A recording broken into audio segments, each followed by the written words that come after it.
Hi, this is Sarah Mikesell with thepigsite.com, and today we're here with Jim Long, who is the president of Genesis. So thanks for being with us today.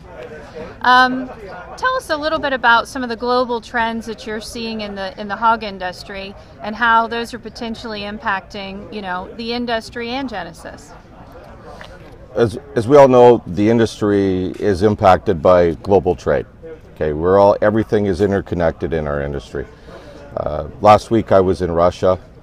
In Russia, people are making $125 per head, and one of the reasons is they've stopped pork imports from the EU. So what it's done is create a lot of profitability in Russia. They're making about $125 a head, and there's certainly a lot of discussion, action going into place to expand the industry there because of that profitability. I expect that the circumstances in Russia are such that the pork will not be coming from the EU anytime soon. Russia wants to move to self-sufficiency. So one of the impacts of that is that has created surplus pork in the EU. So what they're doing is looking for other markets.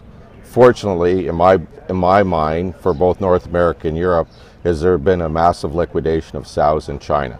All indications that over 7 million sows have been liquidated in China.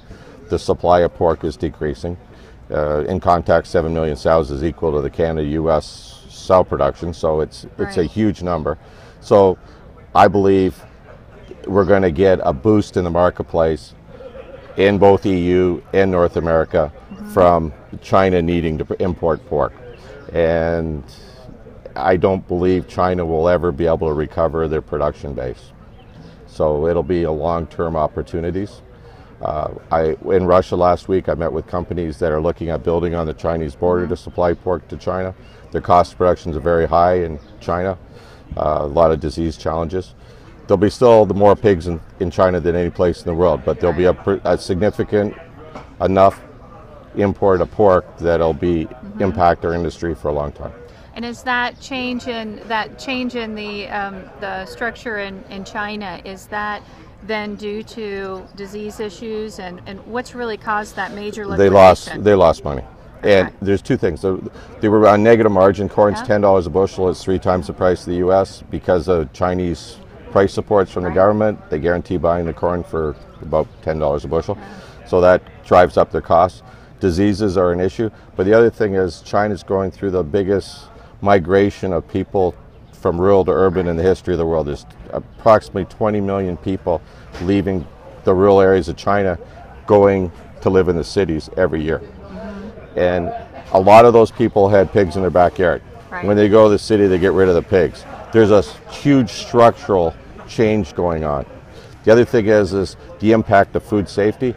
Backyard pigs, wet pigs, as there's more food safety concerns in China, big commercial operations, let's say a Walmart or some of the big chains, they want to ensure meat quality to protect their brand. So in my mind, it's multiple conditions. But got it.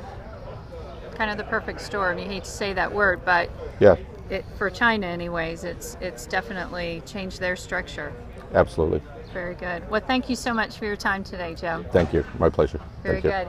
This is Sarah Mikesell with thepigsite.com.